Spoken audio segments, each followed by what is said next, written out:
So, following public condemnation as well as the condemnation of some of the opposition political parties in South Africa, such as the Democratic uh, Alliance, which is part of the government of national unity in South Africa, they have condemned Cyril Ramaphosa's visits to Zimbabwe, and especially the fact that he was seen mingling with the persons of interest that are sought by the Financial Intelligence Unity of South Africa, alleged corruption and money laundering activities, and the presidency has had to respond through its spokesperson and explain why Ramaphosa visited Zimbabwe. This is the side of the story of Ramaphosa, and let's listen to the audio where the presidency of South Africa was at pains trying to explain itself. Greetings and welcome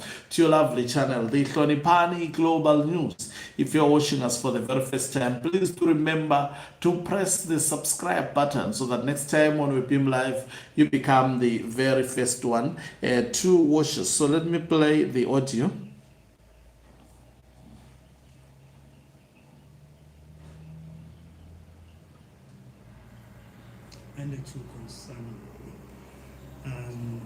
He undertook a working visit to the Republic of Zimbabwe at the invitation of His Excellency President Emmerson Mnangagwa. The visit was an opportunity for both heads of state to engage over a wide range of issues of mutual and bilateral interest. South Africa and Zimbabwe maintain a deeply historical relationship of bonds that were formed during their respective struggles against colonialism and apartheid. The two countries further enjoy a political and a dynamic trade relationship.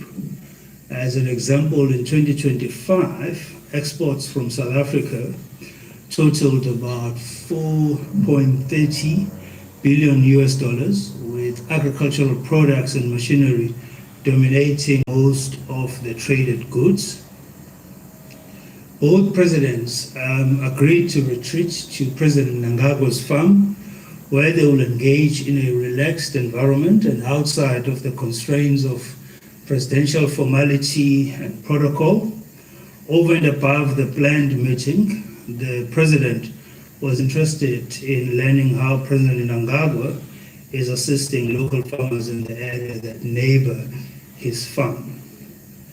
As the presidency, we've noted with concern the reports that have since surfaced following this visit by the president to Zimbabwe, identifying an individual who is a person of interest to our law enforcement, who was also present during the visit. President Ramaphosa had no prior knowledge of who would be present during the visit, nor was he familiar with the said individual. The president flew to Zimbabwe for a meeting with his counterpart and nothing else. The president will further encourage our law enforcement agencies to continue with pursuing the matters that are under investigation involving these individuals or individual, and to do so with no fear or any form of hesitation. And just an update on the Water Crisis Committee, which the president announced. Okay, so you have heard that is the story that we were interested in. According to the side of Ramaphosa, he is of the opinion, he's telling us, in fact, that he went to Zimbabwe through the invitation of Emmerson Mnangagwa. So he's distancing himself from the fact that he went to Zimbabwe to warn him, as it has come out from implementing Constitutional Amendment Bill number 3, neither also to support CA that was not mentioned about Ramaphosa. But does that mean that what we are told by Ramaphosa is the truth? Remember, this is being addressed for PR purposes, and obviously we may not have been told everything. I don't think he went there, in my view, to visit the farm of Mnangagwa and did what he did. Then that was wasting the funds of South Africa, and the mere fact that his visit was not announced by his presidency, and the other side was saying it was a private meeting, the other side was saying it was a working visit. So there are contradictory statements, especially from the two respective governments. So according to the side of the story of Ramaphosa, he was visiting there because he was invited by Mnangagwa. They justify the visits because of the historical relations that Zimbabwe has with South Africa, and also the exports that South Africa, exported to Zimbabwe, worth of billions of United States dollars. I've always said that at this state of the economy in Zimbabwe, South Africa benefits more than any other country. When Zimbabwe and they said when they were there in Zimbabwe, then Ramaphosa and Mnangagwa agreed to go and meet in a relaxed place.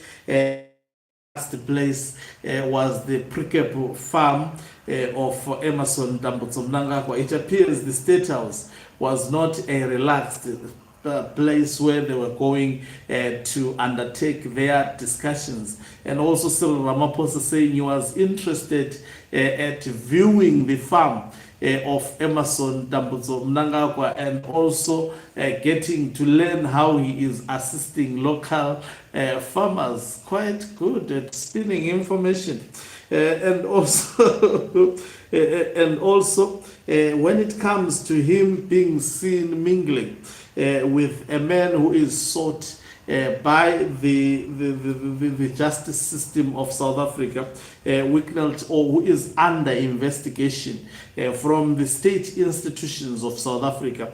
That is none other than Wicknell Chivayo being seen around Emerson Dambudzo Mnangagwa. That on its own, and also the men commenting about Cyril Ramaphosa after being seen mingling with him, and these pictures circulated at a rate that no one could believe. Chivayo was trying to send a message that I'm bigger than any state institution. And Ramaphosa, realizing the impact of that, he says he had no prior knowledge that such an individual was going to associate with him. So in simple terms, he is saying, if I knew about the person, definitely I was not going to allow this person near me. I didn't have a knowledge about this Chigananda that was, all over me. And he made the point that he was close to Mnangagwa and Ramaphosa. That is a blow to Mnangagwa, by the way. The right-hand man of Mnangagwa being actually embarrassed in such a manner by another head of state.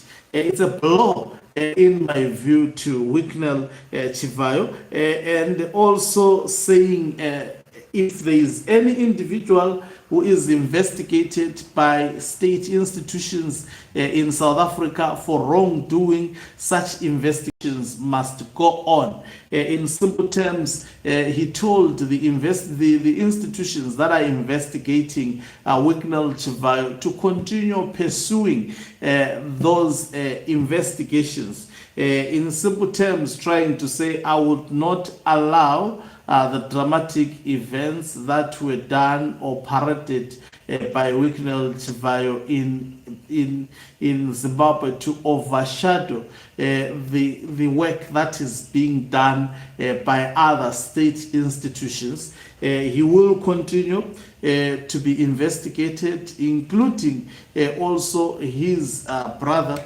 will continue to be sought by the respectable actually state institutions mandated to carry that task. It's a blow, in my view, to Wicknell Chivayo, who thought he could actually parade himself, issue such a statement with no consequences. This is a backlash. You know, everything that is premised on false intentions, it always backfires. And in my view, this is an embarrassment, serious embarrassment, not only for Wicknell Chivayo, because Wicknell Chivayo was there through the invitation of Emerson Dambudzo Mnangagwa, and he has been allowed to be acting in such a manner with numerous presidents in the Republic of, in Zimbabwe, by the way, and so he tried his luck with the South African president, and it is backfiring because the South African president, Cyril Ramaphosa, is disowning him. We have seen him taking pictures with the Malawian president, Zambian president, with the Kenyan president, with almost, all heads of state on the African continent. But Cyril Ramaphosa coming out, setting the record straight, that I didn't know the man, and I didn't know that he was actually being sought after by the state institutions or investigated. I didn't know that he was linked to another criminal brother of his who was caught with gold in South Africa and absconded. Court cases in South Africa. If I had prior knowledge, definitely I was going to shut out that particular individual. A blow to Emerson Dambudzo Mnangagwa, and I think that on its own also exposes the brother of Cyril Ramaphosa, that is Emerson Dambudzo Mnangagwa, the head of state, having to come out and clean his name because the Democratic Alliance was giving him the hardest time. Also, I saw the other day Musimaimane not pleased with the way Emerson Dambudzo Mnangagwa was interacting with Ramaphosa as well as his associates, and not mincing their words that Zimbabweans are flooding South Africa because of the ANC relationship with ZANU-PF. We have said this over and over. As we are speaking at the moment, xenophobia is actually something else in South Africa. Although the government is actually disassociating themselves with that, but the pictures and the visuals that we are seeing, they are depicting exactly xenophobia. Thank you very much for watching us. If you are watching us for the very first time, please do remember to press the red or black subscribe button so that next time when we beam live, you become the very first one to us. You can financially support this channel by pressing the join button and be part of our members who are the heartbeat of this channel. You can equally do so by pressing the thanks button and send us stars. Okancubu Mhlabane is signing off. Let me love and leave you. Let's meet on the other side of the live broadcast as I give you more